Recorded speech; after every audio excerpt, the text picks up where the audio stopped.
Welcome to the Selling Show, where we unpack, repack, and break down exactly how top experts sell their ideas, their value, and their services. This is your host, David Newman, and you are in the right place if you want better clients, bigger deals, and higher fees.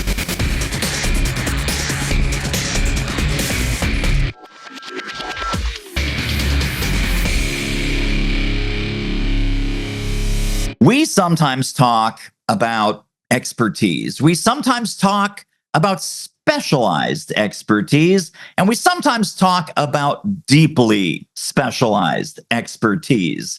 Well, my friends, you are in for a real treat today. We have Randall, Mauricio, and Marcus Late from WorkerBee.tv, the number one go-to video company for the association market.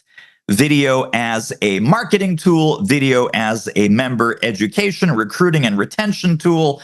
So many great things. I fell in love with these guys the moment I saw what they were up to. So Randall and Marcus, welcome to the show.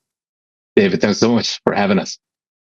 Let's start by, I would love to just get a quick professional journey for each of you, Marcus and Randall, about what brought you to the work that you're doing today with WorkerBee.tv, and what were some interesting pit stops along the way. Marcus, why don't we start with you? Sure. Yeah. My background is pretty modest. I got into media production, as a young adult. At the time, my wildest, goal was to maybe run a video house someday. But really, I was coming into it from the production side. I was formally trained how to shoot and edit videos, and that's what I was excited about. But over the years, I realized that my curiosity was really what was going to guide me through my career, opposed to like a passion for one specific discipline. So as I went through working in-house for either TV stations or in-house for different companies, if it was manufacturing or professional services, I always just, hey, what do we need? What do we need to do? This is what I think we should do, and studied up and was acquiring new skills and just kind of adding to my arsenal in terms of what I can do. Fast forward several organizations later, I found the opportunity here for WorkerBee TV, and I just thought it was such an interesting use of media with software to develop a solution specifically for the association space, which is just so widely interesting to me, because you have something that is really catered to such a niche that most of society, unless you're brought into the association space through your profession, you're probably not aware of the needs of associations. But here you have this company that has laid down a solution which is really like an end-to-end solution for recruitment, retention, and revenue. So the fact that the company was able to create a model that so holistically created a solution, they just found that very interesting. Amazing. Really, really, really great. Randall, over to you. I always get a kick out of Marcus's origin story because there's so many synergies and similarities. I, too, was trained in media production, and I've been in this media space for, goodness, probably closer to 15 years, if not more.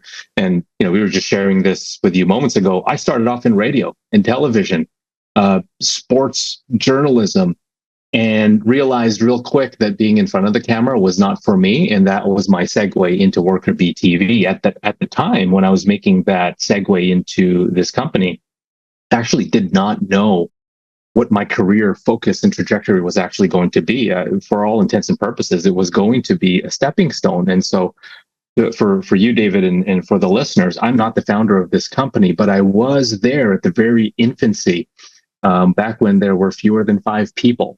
And in my journey, I started as I did the role of writer, editor, videographer, coffee maker, you name it. I've done it all, and now serving as the COO of this company, because our founder, we're trying to plan for the future, and try to reverse engineer for his inevitable retirement, if you will, because he is approaching 70 in a couple of years.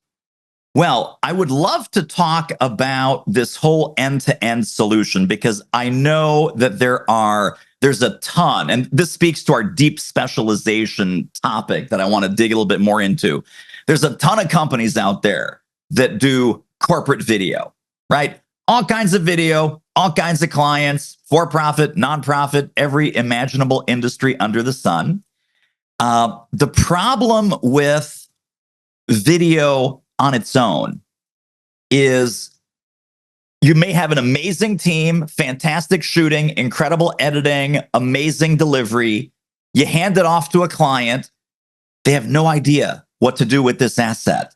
Do I put it on the website? Is our website video friendly? Is it going to lag? Is it going to delay? Is it going to slow things down? Do we repurpose this? Do we put it on social media? How, when, where? Do we need to find our own editing team after the original company that shot the video has left the building? So many complex factors. And so you've made a whole bunch of smart decisions, and we can't talk about them all at the same time, but we can unpack this in whatever logical order you want to tackle it.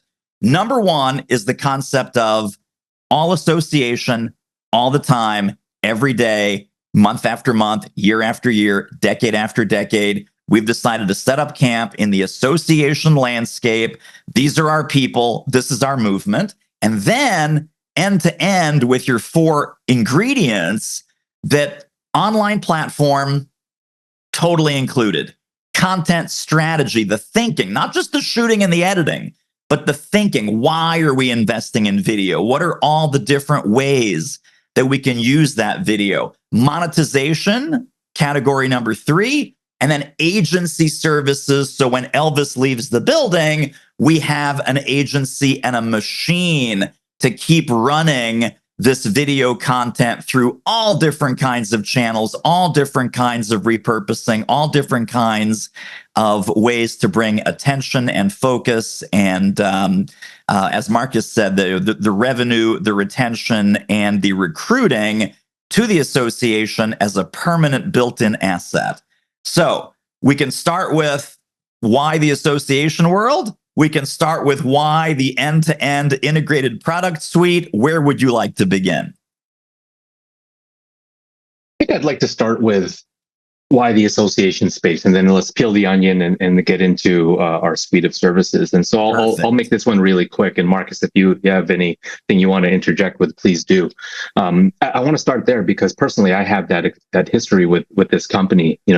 Joining this company when it was 3, 4, or 5 people. But our origin story does dig back to the association space itself. And as mentioned, as Marcus was mentioning just moments ago, this is the hidden industry, if you will. Behind every sector, behind every industry, there's an association advocating for that space and trying to make social goodwill and just improve the space in general. Our founder was at one point served as the international chairperson for a business-related association. And he saw firsthand the impact that association space and the industry had on him, on his business, but also just people and businesses throughout the world. And so in his later years, or right now, he's always thinking back to how can I duplicate and replicate the impact that association, his association, had on me personally, and how can I open doors for others? And so he really grew this interest, a really deep-rooted interest on the association space, the impact it could have. And so that really became our battle cry. How do we help associations become more relevant and stay more relevant in the face of change? The media industry was changing. The way that we communicate, the way that we go to market has changed over the last 15, 20 years. It's going to continue changing. Just look at the impact that AI is going to have. And so from a grassroots level, there was this admiration for the impact that associations can have on the world. And we wanted to profit from that, but we wanted to, moreover, help others, help associations do their job. And along the way, we've learned a few things, and along the way, we've picked up talents just like Marcus, who his perspective on Worker Bee TV and the work that we do is, Marcus, don't take this the wrong way, quite fresh. And the reason why I wanted Marcus here with me is he can see, he is actually absolutely helping us pave new territory with how and where we should be organizing our efforts so that the impact that we have on the association clients is actually far more impactful than our legacy systems. So that was a lot more long and drawn out. But Marcus, what do you see? If I could toss to you. Yeah, I mean, if I think about what Worker Bee TV has to offer, is like I actually pull back from framing the company as a video production company.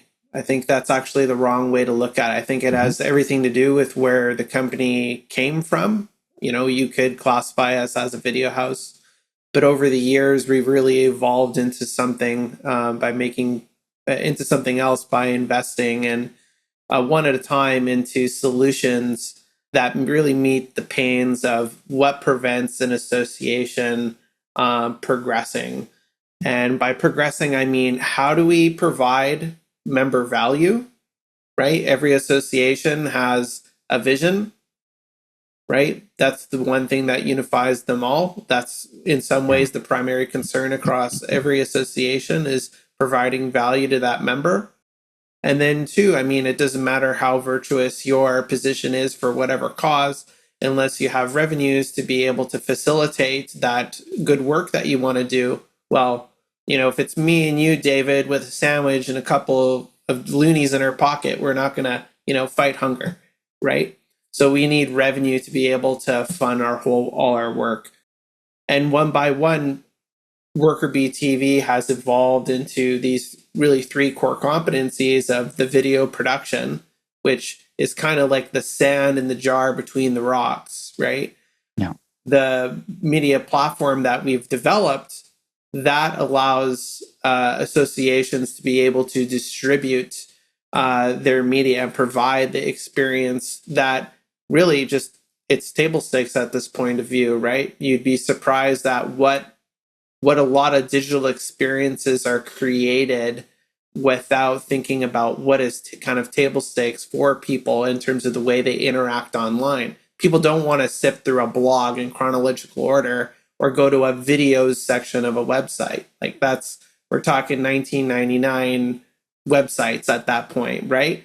We 1999 called and they would like their association website back. Yes, for sure. You know, people have been trained in this day and age on how they find, consume, and act on content, right? So again, the company established that if we just provide content and it is valuable, that doesn't solve the whole piece. So let's fix that distribution problem.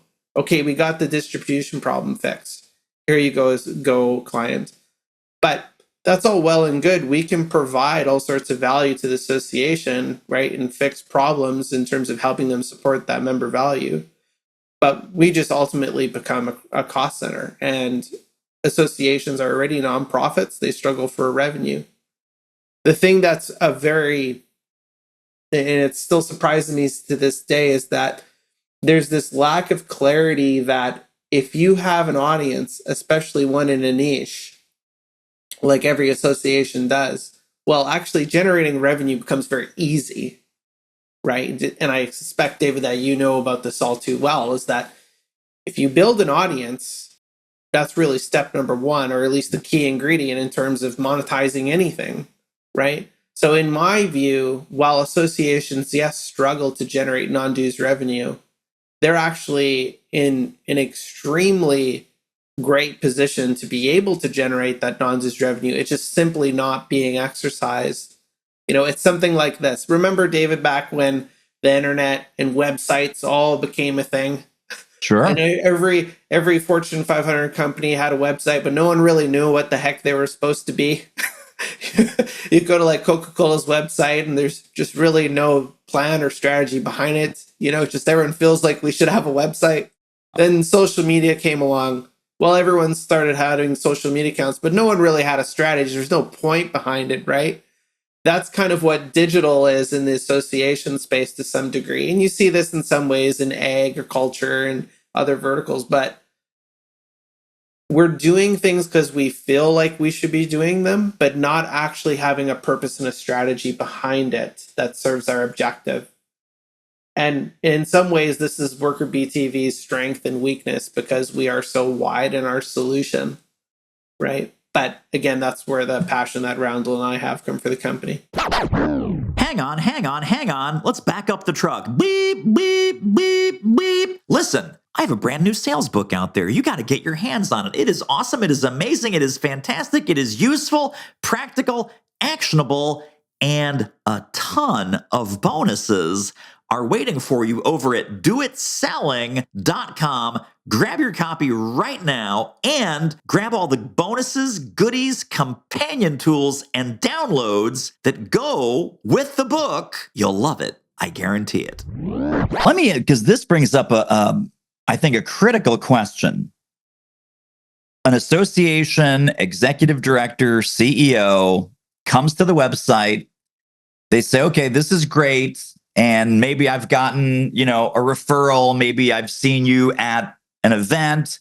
And, we really just want the content strategy. So, they're cherry picking. We really just want the video production. We have some crazy platform over here where we think we're okay with the platform. They're not, by the way. They're not, just to be clear. Do you offer sort of a non-integrated, unbundled service, or is it, hey, it's the full package because the full package works, and we also have control over the full package? It literally is an integrated product suite, and you don't unbundle. So talk to me about when people come to you for one thing, do we end up really giving them the full enchilada because that's what they need, or are we willing to give them a banana as opposed to just letting them starve? Maybe I'll start here, Marcus, if that's all right with you.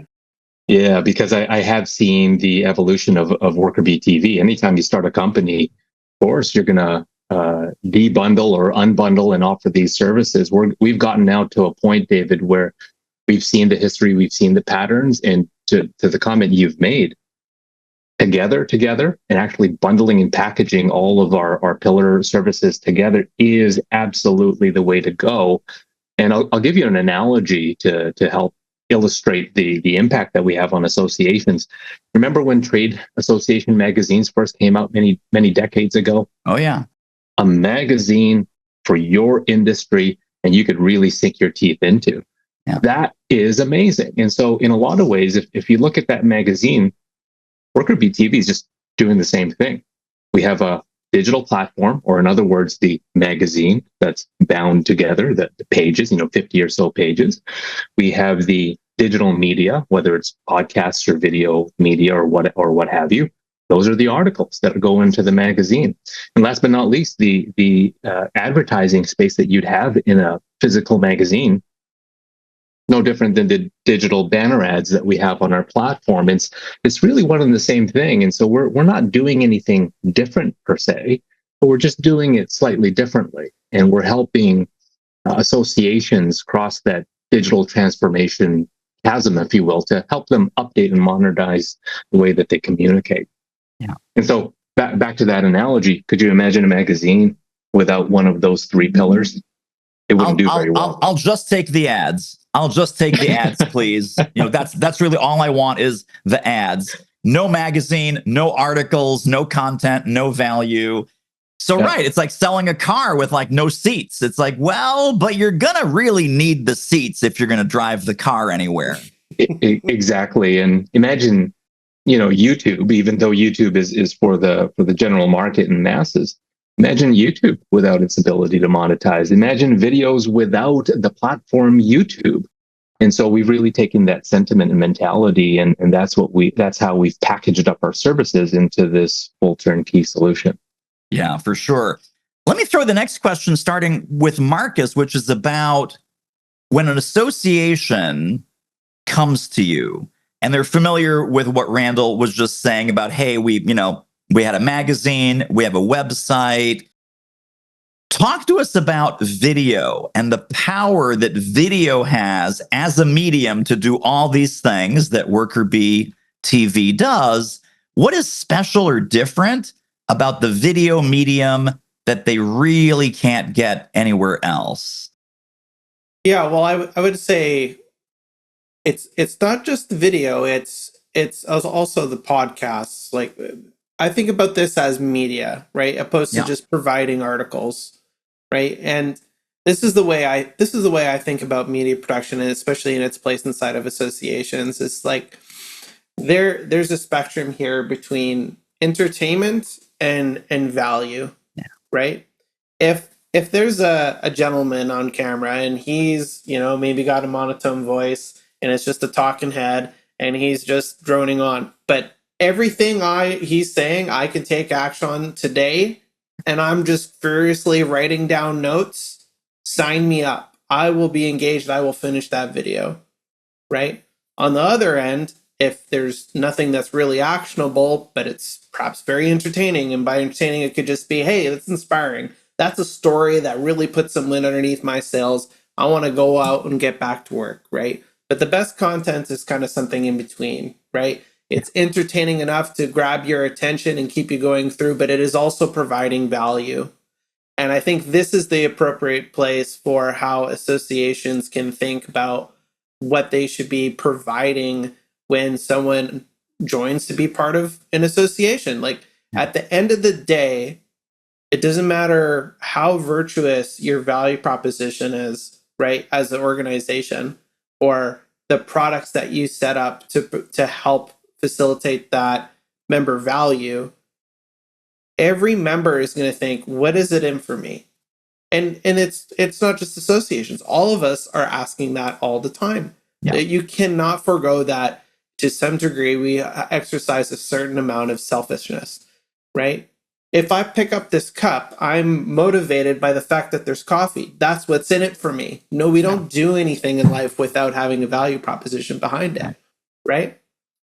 So in terms of media, video, podcasts, if it's live streaming, you're providing a service to your members where you can become that resource center. And if you're not going to facilitate that knowledge transfer as the authority in your space, which is your position in the greater market of the world, right? You're an association, you're the authority, you're the shortcut for, say you're an engineer, right? Why would an engineer, aside from their credits, sign up to be part of an association? Well, hey, maybe for $120, instead of me scouring the internet and having to vet information for myself for keeping up with industry trends or in any sort of innovation or anything in that realm, the association can provide that. And here's the thing: if they don't provide that, they will get it from somewhere else. Yeah. Right? We all do this, both in our personal lives and our professional lives, especially if you have a growth mindset, which is basically every association member. Is there any more of a persona that you could tack on to anyone that will spend their money on being part of an association than someone with a growth mindset? These are all people looking to get better, stronger, faster in their professions. Yeah. Right? And there's a multitude of other reasons why folks may join an association. But I would say the most common trend across every type of association is that those members want to become better professionals. Now, are you going to have a blog to do that? Or are you gonna present information in a video format or a podcast format where you can so quickly convey information, right, through storytelling or through just engaging conversation? And you can do this remotely. Like, we're not in a world, going back to my entertainment versus, production value little matrix there. You do not need, long gone are the days where you need a big studio, right, to be able to facilitate, say, this podcast. Right. It's just not required. We don't need to have a large investment into that, because if you're delivering on value, then people will sacrifice the, the bells and whistles of high value production.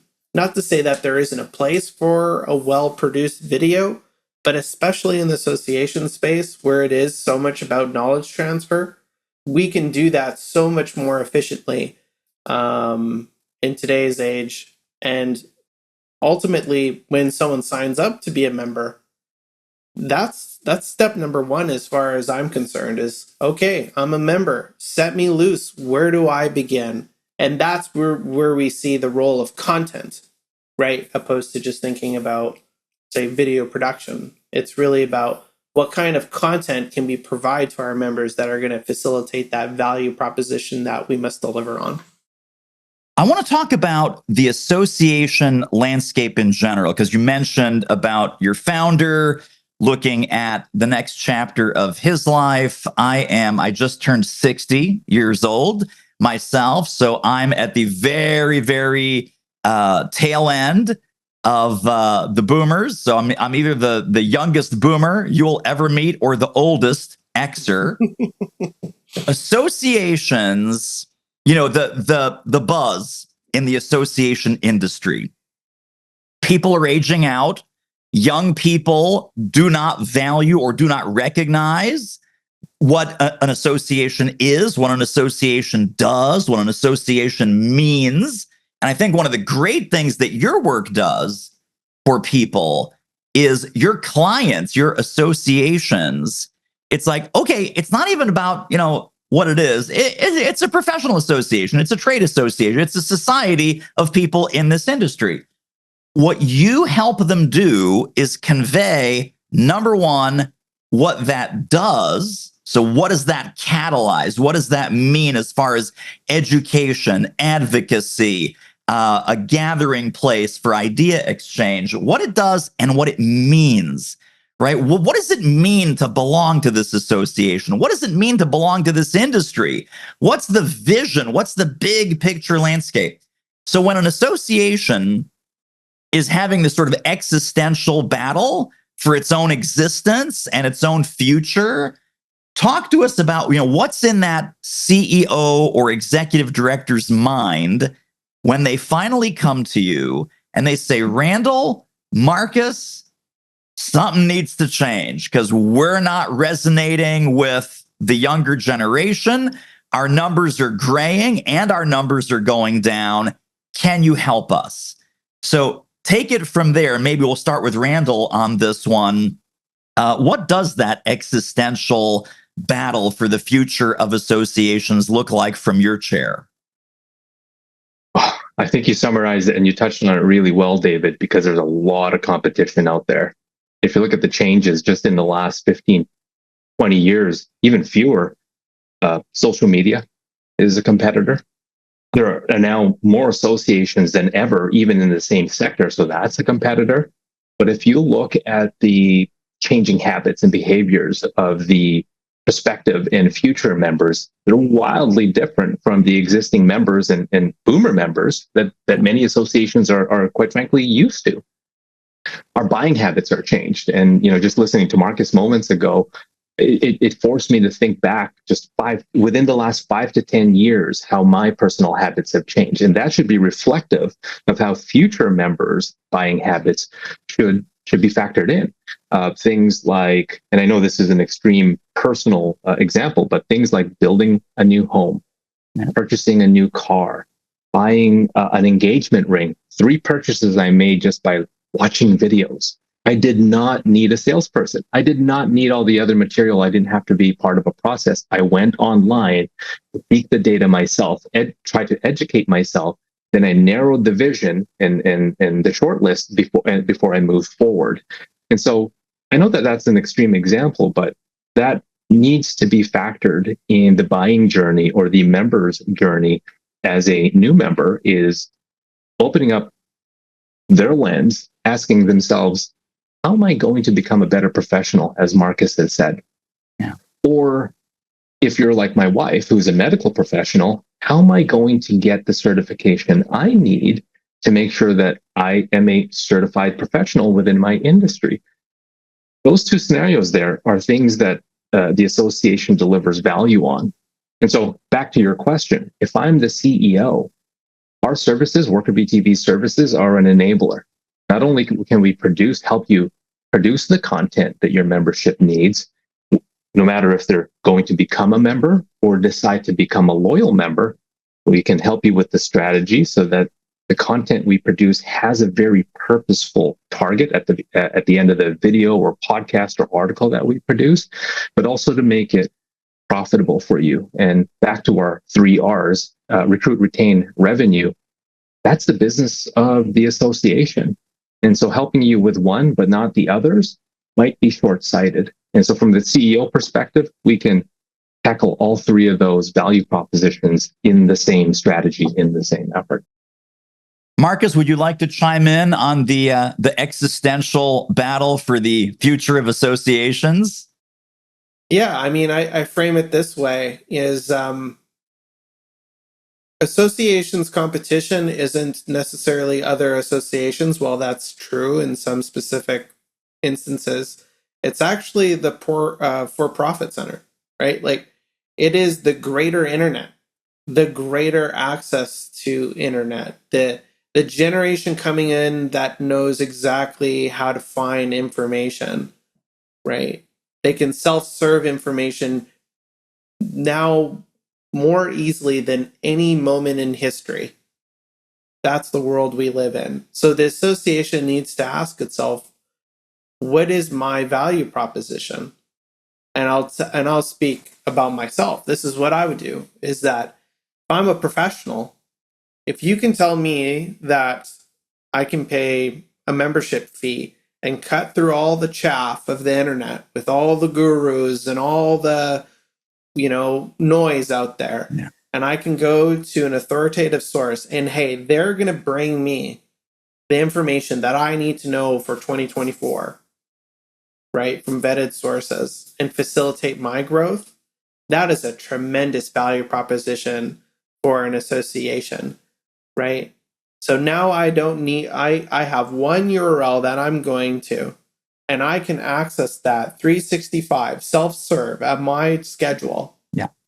That's what an association can do, among, of course, the other things that they can facilitate, is like advocacy. But as far as we just zoom in really tightly on value proposition of the member, how we provide value to the member, for me, that's what an association should aspire to do in this day and age. Amazing. If I could tack on just one real quick comment, and Marcus, you raised a good point, and I think I was alluding to this too, just the impact of social media. There is an impact there for associations. It wasn't too long ago that both LinkedIn, Facebook gave the user the ability to create private groups. Now, I'm not suggesting that private group on social media is, that pales far in comparison to the credibility and the science that an association has. But technically, any person has the ability now to create their own membership-based group. That is competition in my mind. Such a great point. Oh my gosh, such a great point, for sure. I don't want people listening, and especially association executives, I don't want them to listen to us today here and then say, so wait a second, gentlemen, we put all this video content out there for free, and then we just hope good things happen. And of course, that is not how it works. So the worker bee philosophy is, yes, some things are free, but some things are gated, members only. Some things are paid with a one-time fee, and some things are subscription-based for monthly recurring revenue. Talk to us about that hierarchy of content and where you help your association clients draw the line. How much free, how much gated, meaning members only, how much paid, and then how much good stuff in the subscription vault. Yeah, I really think about it as, with any good strategy, you can't just go in and expect to, you could pull a couple switches and, you end up at your dream state, right? Right. So I would say, to answer the question in a roundabout way, is that the association needs to first focus on building that audience, because you need the population, right, You need the population density to be able to facilitate and segment your audience into those key areas where you want to have different value propositions for them, right? That free content, think of that as not as your recruitment tool. While your members are getting the same benefit out of it, but that's how you're going to build and support a good email list. That's how you're going to be SEO friendly. Every piece of content is another check mark for your SEO. It's going to facilitate your social media presence so you can drive, and all those are driving traffic to your website.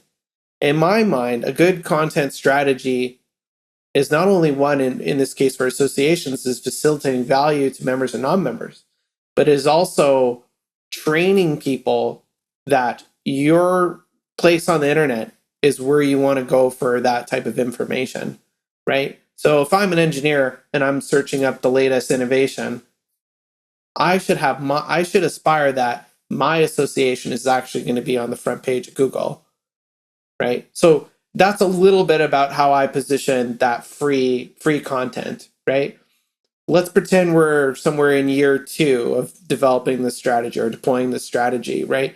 Now we want to start segmenting out that content. So we're saying, hey, this content here is for members, right? And those are going to be the pieces with a very high value proposition, more than, say, the content that we had in year 1, if possible. If not, we start gating off that really high value stuff. And examples of that can be simple as just extremely useful sources, like very authoritative sources where there's very actionable insights, or even say if you're getting credits for it. So that can be deployed, say, in an LMS or something like that. So now we have a difference between being a non-member and a member, where we have this premium content, if you will, that is available inside of the walled garden of the association space. Yeah. So it really does take a strategy. I think if we're going to, convey one thing here, this is not, hire your nephew to shoot a couple videos on the iPhone, throw them up on the website and hope good things happen. This is totally on the other side of the spectrum, where it starts with a strategy. It starts with a platform. It starts with a very intentional way of serving your prospective members and your members. I am curious, and maybe we'll start with Randall on this one, since you started in the early days.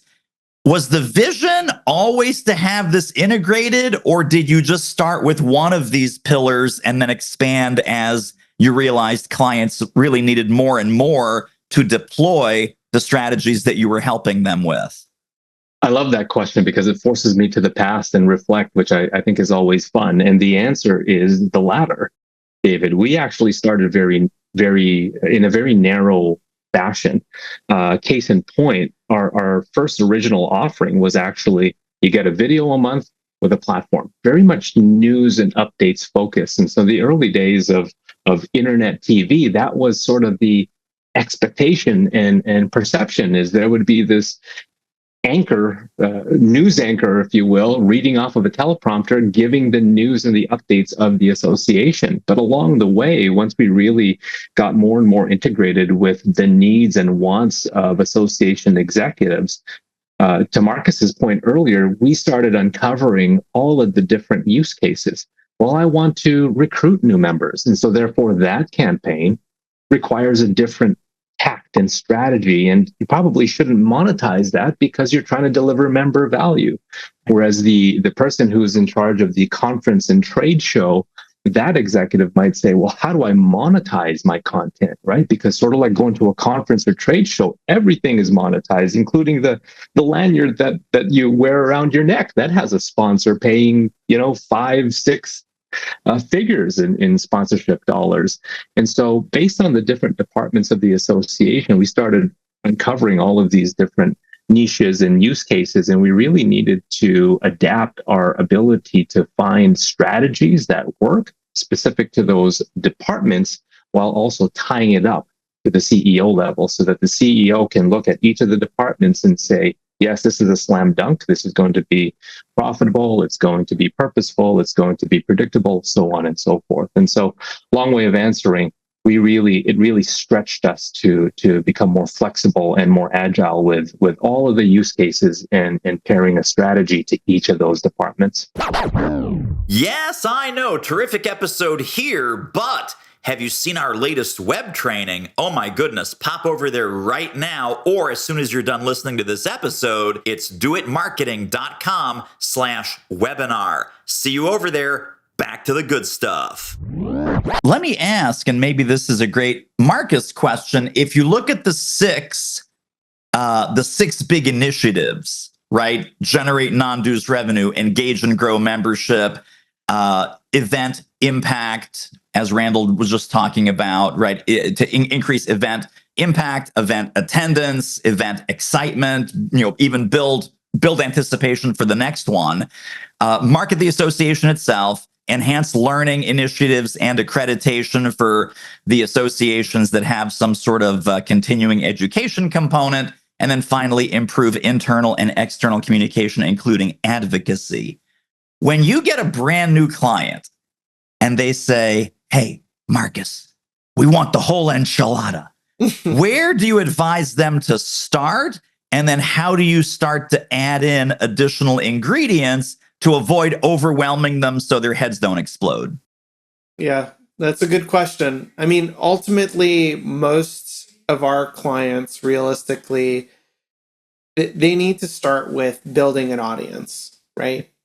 I always go back to that because you can't get all the additional benefits like supporting that value proposition of your member. You can't deliver on that value if you don't train your audience where to go. Yeah. Right. And you'd be surprised that when we are talking to clients and learning about their association, just kind of like a house you keep adding new additions to, right? Their media just ends up being very disorganized, right? If it's just through a website that has way too much complexity in its navigation to just lots of different domains, right? So their media is all over the place. And the again, going back to the social media example, people don't think that way, right? We all have this like expectation that you're going to serve me, right, what I need. I'm not going to work for it. You're going to serve me what I need, right? Yeah. Even if I'm paying for the service or not.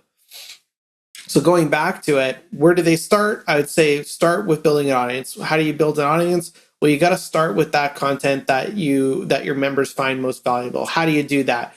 Go and break down what are those key areas that are the pillars of the information that your members want. So you can call that your pillar topics, right? Write those down. Now we want to make sure that we're providing content to each one of those pieces. And the way we like to do it with our producers here in-house and our writers and our whole production team is that we'll go in and we'll actually start putting formats and links to all those pillar topics, right? Because perhaps this should actually be a podcast depending on the demographic. Because I often look at professions like almost subcultures. Every profession kind of has their own culture to them, right? Yeah. So perhaps a podcast is a good fit for this topic. Perhaps a live stream is a good fit for this. We want to facilitate this information in more of a unstructured conversational format, right? Perhaps we want to involve an industry partner to facilitate that knowledge transfer of industry insights. Start there with your pillar topics, bringing in the formats that are going to help build that audience. I mean, at the same time, you certainly can put in those advocacy pieces, right? You can implement content for, say, your LMS to help with that continued education. But again, I just go back to you have to actually train people again that you're now cleaned up the website and there's a single URL where they can use to access all that value online, opposed to having the website work something like a filing cabinet that I need to sort through and find the thing that I'm looking for. Yeah, amazing. Really, really great. Well, as we're landing the plane, I would love to tap into each of you for sort of the closing thought or the big takeaway idea. If folks were to take one key concept from the power of video and really content, a content strategy in the association world of 2024 and beyond. Because Randall mentioned this a couple of times. This is not the association landscape of 1994. And Marcus, you even mentioned this is not the website of 1999. So the world has changed. Our membership population has changed. Our information consuming habits have changed. What would you hope is the kind of like the fortune cookie or bumper sticker takeaway that people should keep in mind? And why don't we start, Randall, with you? I would say that the world around us, society as it's being molded, is both a threat and an opportunity. If you look at social media, I used the analogy of YouTube earlier. The content that you see in its media form is just the tip of the iceberg. Mm-hmm. These platforms, these entities have a strategy and an algorithm to get eyeballs onto the platform. And once the eyeballs are on the platform, they have a strategy to do something with that attention. And I would dare say that my fortune, if you will, is to be aware with what's going on and actually cafeteria style, take what you like, take what works, because your future and prospective members are being programmed and groomed to think and behave the way that YouTube, X, and all these social media platforms are actually programming them to. Yes, so true. Absolutely. Marcus, how about you? What's your fortune cookie takeaway or bumper sticker takeaway? Yeah, I would just go back to the earlier point of, as we see the previous generation of members exiting right into retirement, you have the new generation, if it's as late as millennial and even younger, where they've grown up with the internet and they've grown up with that concept of that I can access all of human knowledge essentially for free and self-serve it to myself. So the association space really needs to think deeply about what it means to deliver value, say in 2024 and beyond, right? And it's something like, how are you going to deliver value in your space when folks can self-serve value on their own, right? But again, kind of tying in with Randall's point, it's both a threat and an opportunity, because associations are very much positioned in a great place to thrive in this. And I'll go back to the example of, hey, if you can I can view my membership fee as a shortcut, right? It's a cheat code in my profession where I'm going to go straight to the value, cut out the chaff. I got my association. They're going to deliver me what I need to know. I can trust them to deliver what I need to know. That's a beautiful thing that I think millions of professionals would be excited to be a part of. And it's really up to associations to really actualize this and be known for it. Well, I know that folks listening are going to want to get connected and stay connected to more brilliance from Worker Bee TV. What links can we share? Where can we send people if they would like to find out more? Yeah, if you want to learn more about Worker Bee TV and all these themes that we've been going through in the conversation, we'll have a link that you can follow in the show notes below. Fantastic. And Marcus, just to whet people's appetite, what is on there at that link? Yeah, that link there, it's a website page where you can go in and learn more about the company, exactly what it is that we have to offer. You can reach out and for no fee, we can set up a meeting and unpack your current state in your association and give you some insight. Tremendous. So it's kind of like going to the doctor for an x-ray. Am I correct? You got it. Nice. All right. Randall, Mauricio, Marcus Late, thank you for sharing your wisdom with us. This was a very, very rich episode. Folks, you're going to want to re-listen hit the rewind button, pull over to the side of the road, get off the treadmill, whatever you're doing. This one is worth a re-listen or 3. Gentlemen, I appreciate you. Thank you, David.